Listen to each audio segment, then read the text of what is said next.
As you all know, I'm trading the $100,000 account, right? The funded next $100,000 account, right? And on this video, I'm just going to be updating you since I last showed you as I was entering a trade, and I don't think I even showed you the results. I last showed you as I was entering a trade. Maybe it was last week on Thursday.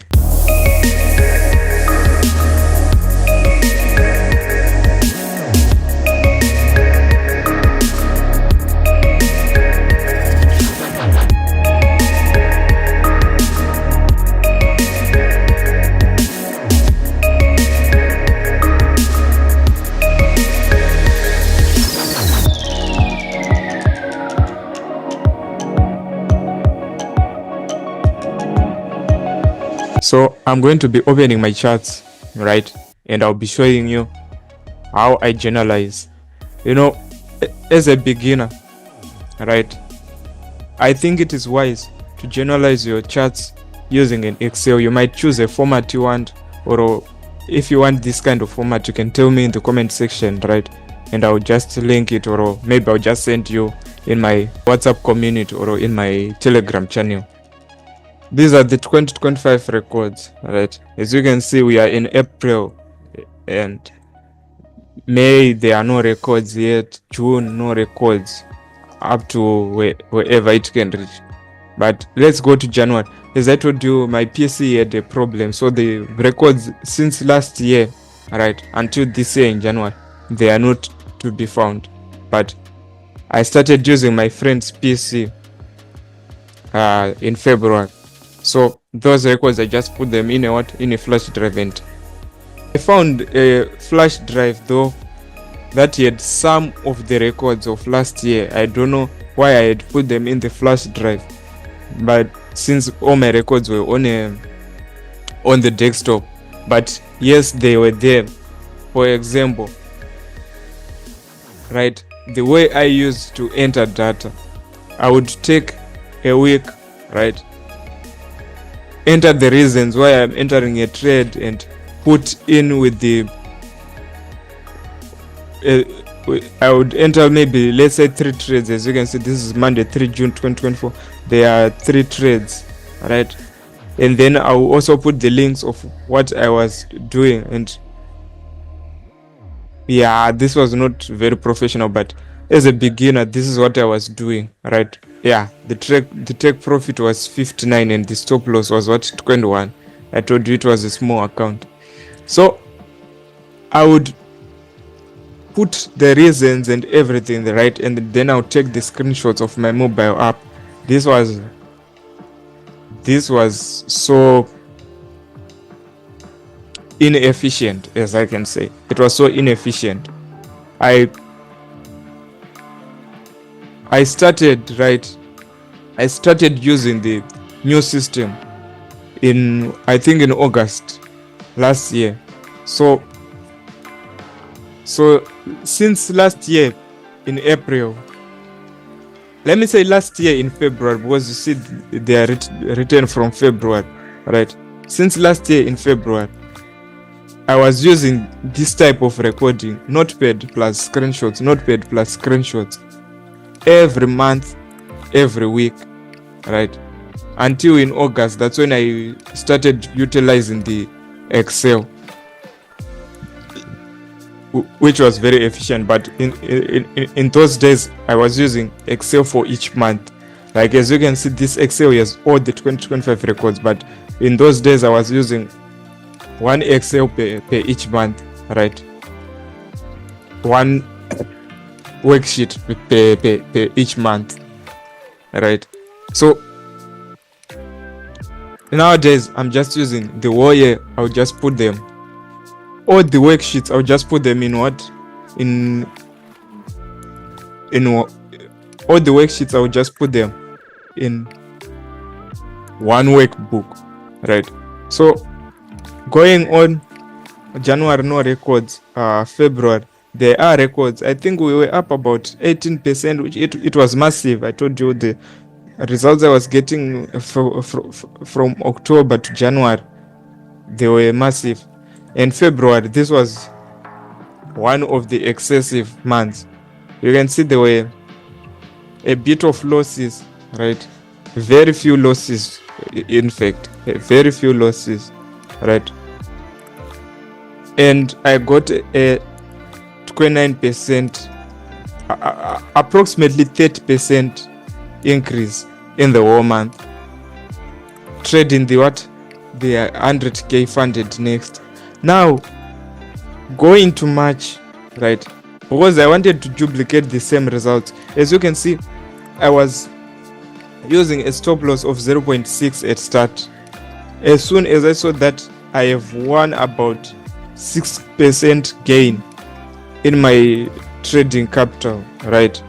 It was now about 7% gain in my trading capital. I started to increase my risk from 0.6 to 0.75, from 0.75 to 1, right?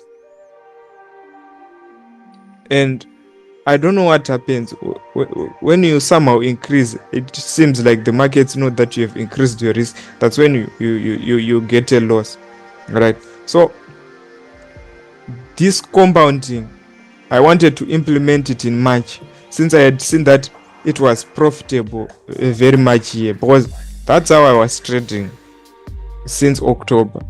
Every time I am up 6%, I increase my risk to 1-2%, right? But then in March, I bridged it. What happened here? I was consistently taking a risk of 0.5%. When I was now up 4%, I started risking 1.5%, and it took a loss, and I risked 1.2%, and it took a win, right?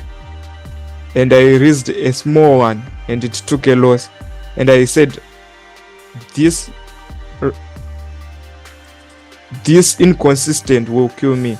Like, since I raised a big amount like 1.5 and I took a loss, if I risk again 500 and take a win, it means that I have a 1-to-1. I normally have a 1:3 risk to reward ratio.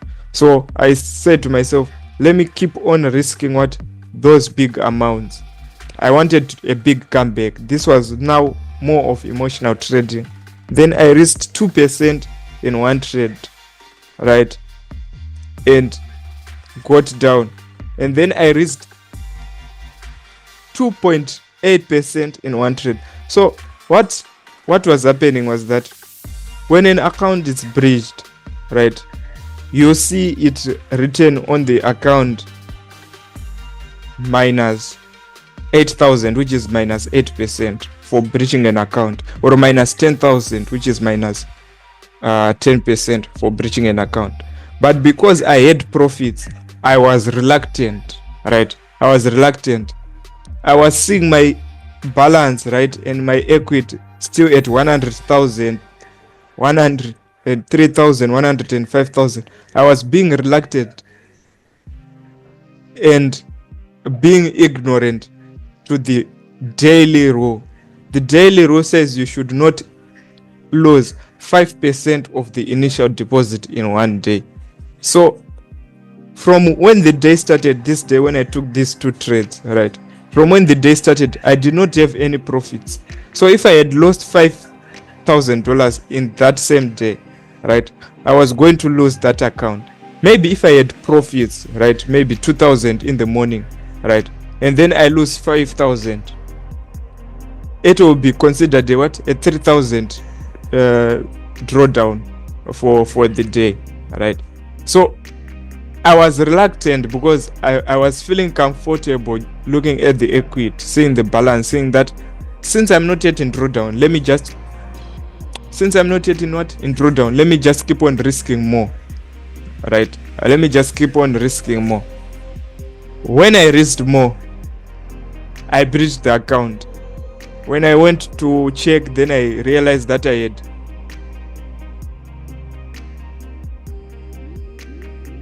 had looked over one row. Guys, this is very hard, guys.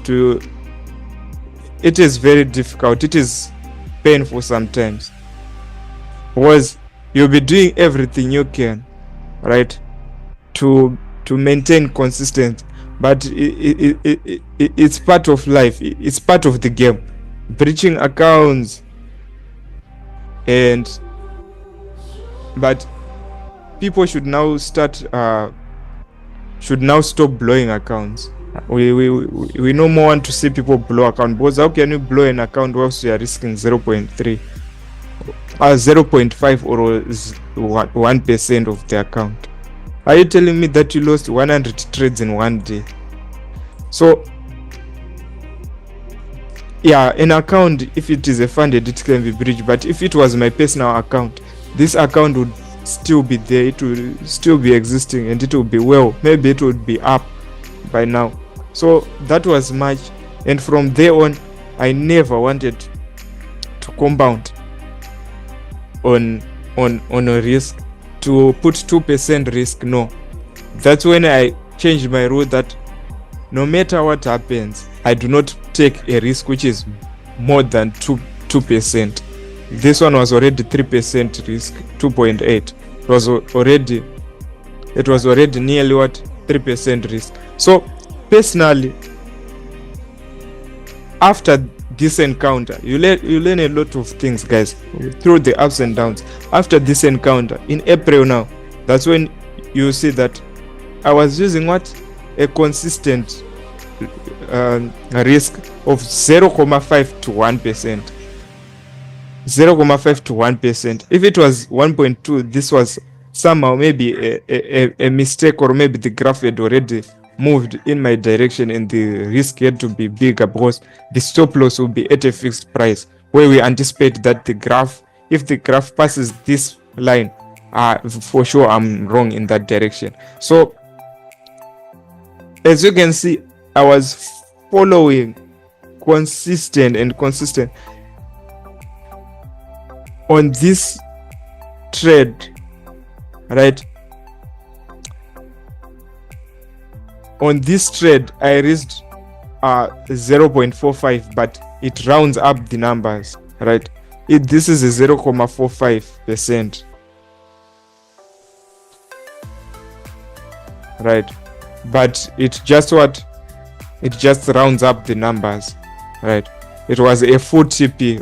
You all know this trade. So now what I'm doing, I used to only take the links for my trading view before entering a trade, but I also discovered that Telegram channel can also give you links of a chart. For example, this one, I tested it right here, that you can click on your link and get a chart. For example, right here, and I think this,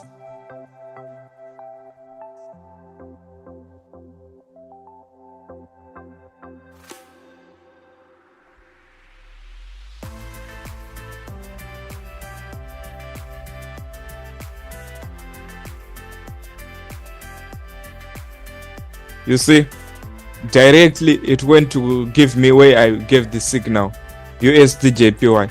Right now it was already in more than 1:2 profits, right? So that I also know, right, what I was looking at before entering. So now on trade rating, I have 1 up to 5 stars, right? The stars, you rate a trade after it is finished, right? A 5-star trade is the one which you look at everything in my strategy. As most of you who follow this channel, you now know my strategy, which we look at those 5 things. If you make sure that you were trending and you followed the trend, there was an area of interest and you entered at the area of interest, there was an additional confluence, and there was an entry signal, right? And you exited according to plan, those 5 things, then you can put a 5-star, right? Most of the trades, they are 4-star because sometimes there's no additional confluence, or maybe I did not exit according to plan, right? For instance, here there was an additional confluence and everything, but I did not exit according to plan on GBP USD and also on what, on gold. This video you also saw it. So this is our April record. For you to just make sure that it's the same account, right? I'm just going to show you week by week, because I don't want this video to be long. It's already taking a long time. I don't want it to be too long, so I'm just going to show you week by week, since you already know about the account and you can see that they are the same figures. If I show you week by week,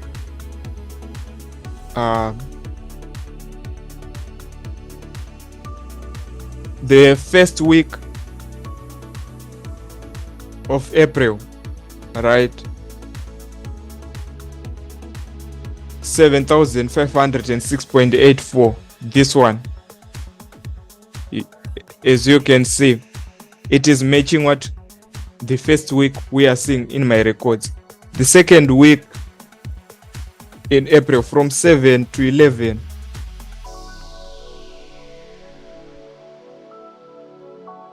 right, we can see from 7 to 14. Is it 14 here?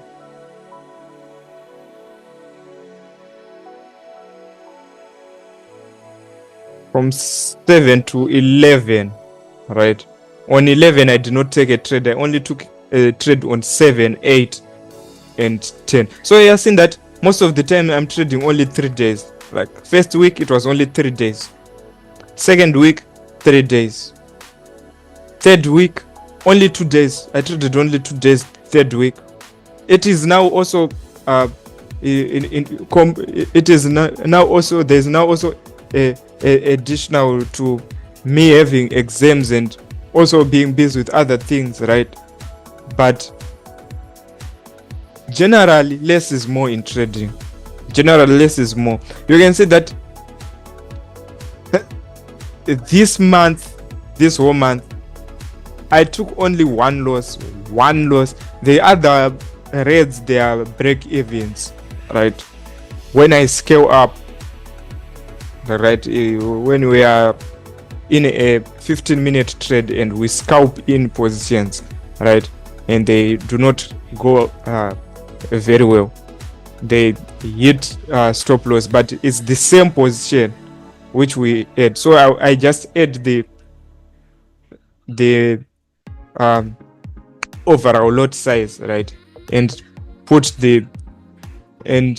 sum up the profits and the losses, and then put the P&L as a one figure, because it will be a single trade, right? It will be a single position with the same confirmations. So continuing to show you guys, this is the third week.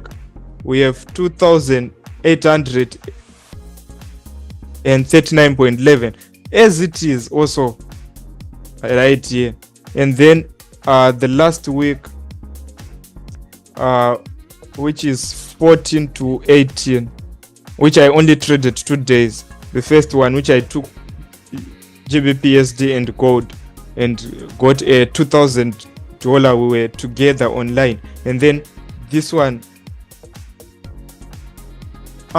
this trade, it was signals, and this one, it was a Thursday live session. We were together online on this trade.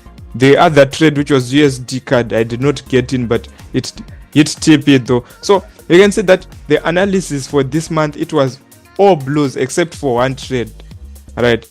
This is what happens in the markets when you don't have all blues, right? When you risk more, it's like the markets are looking at you. You are not alone.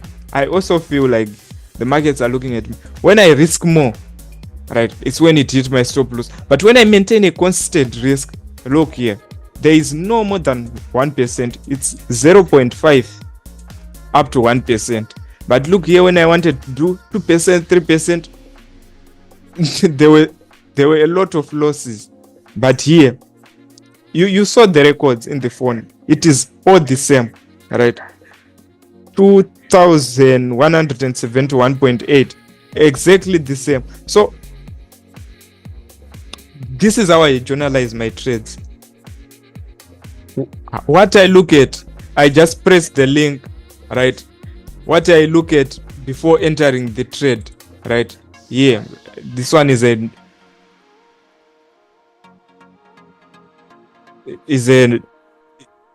take profit hit link, right? And it's from TradingView, it's not from Telegram. So what I look at before entering a trade, it is here, right, on my charts. And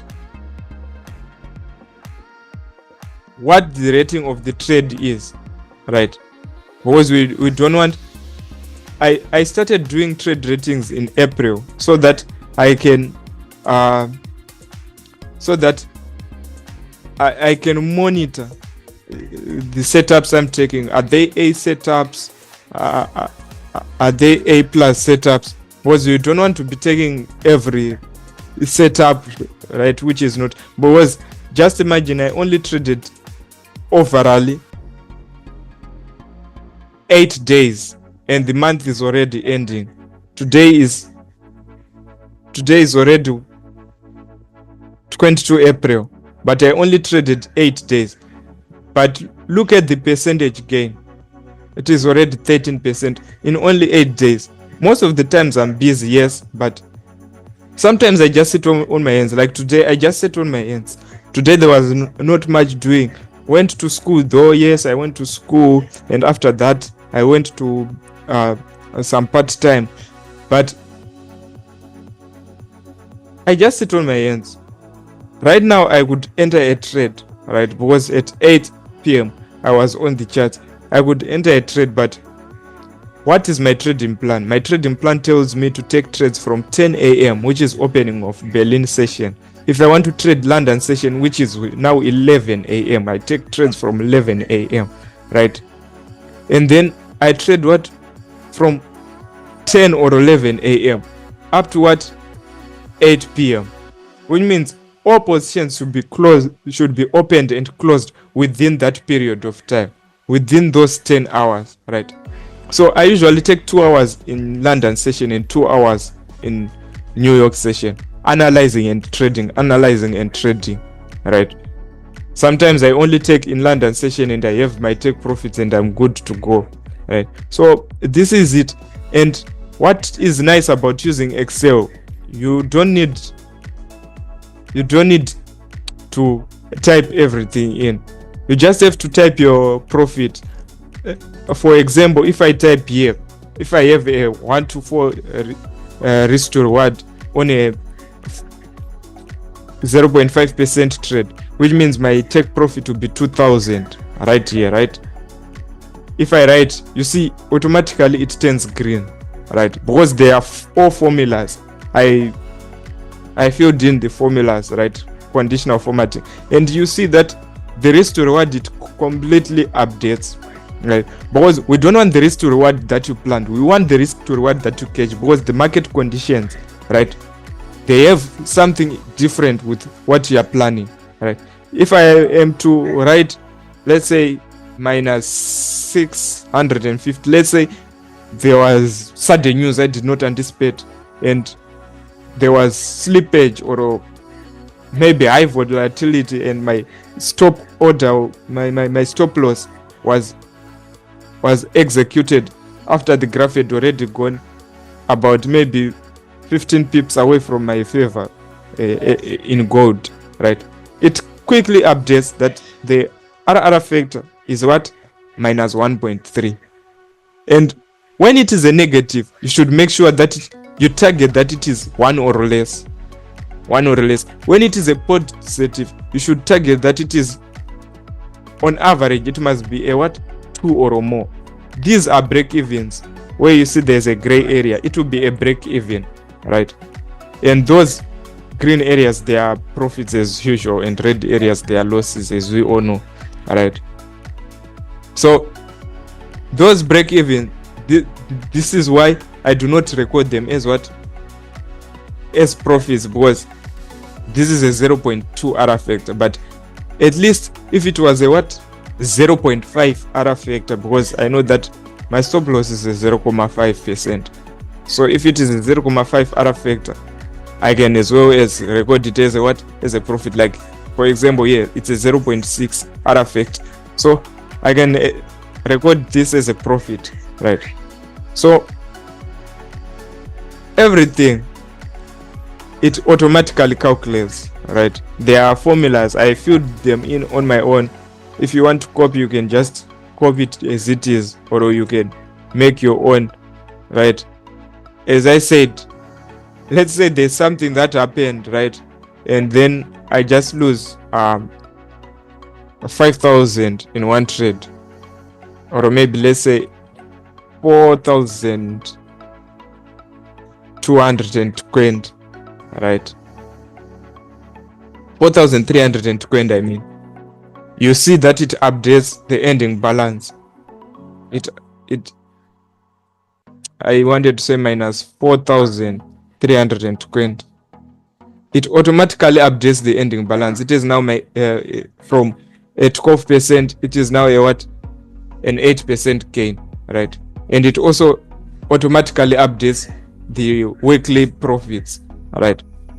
After this, I want you to come and see.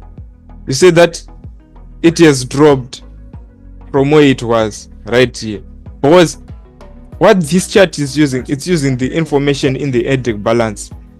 So that's the account performance for the whole for the whole account for all the trades that you are taking, right? Oh yeah, this one is white text. And then the weekly average, everything. So you have an option. You can make your custom made Excel, or you can copy this one, because I'm going to send it in my in my channel and also in my WhatsApp community, right? So this is pretty basic, and it is good, right? I shall also put the formula for average risk to reward ratio, where it divides the risk to reward with the total number of trades. And I think with that, everything will now be finished. So you can record like this, or you can record the way you like, right? This is for the last month, 12,517.75, which is the same as what my account is having. So the last trade we took was on USD/JPY, right? Let me just show you what happened there. People did not see me record. Then they thought maybe I got a loss, or yes, it hit break even, and it was very it was painful. I won't lie, it was painful, because look what the trade did, guys. It went back to hit our trailing stop, right? Our stop loss was way high. It did not take it, right? And it continued in our direction to hit the take profit on Monday. Everything was according to plan, but it really pained me, because why would it have to wait for Monday to go this far rather than just continuing here, right? And maybe retesting later on and doing whatever it wants, because it was already in around 1s to 2.5, 2.6, 2.7 at this area, and then it just started reversing and going back in our direction. But as my students, as I tell them, we take partials on 1s to 2. At this psychological level, it was a 1 to 2, right? Because our stop loss was 25 pips, and from year to year, as I tell you, after every psychological level there are 50 pips. From year to year there was a 50 pips. This take profit was a 75 pips. So they took partials here, right? Although I did not want to take partials, I wanted my full TP to be hit with all my positions, but then it went back to hit my trailing stop, and this is why I have this break even right here on the records, USDJPY. And as you also saw on the phone, right, it was having a signal of a stop loss hit, but there was a positive 167 because it is a trailing stop. So this is it, guys. Until next time, see you guys. Peace out.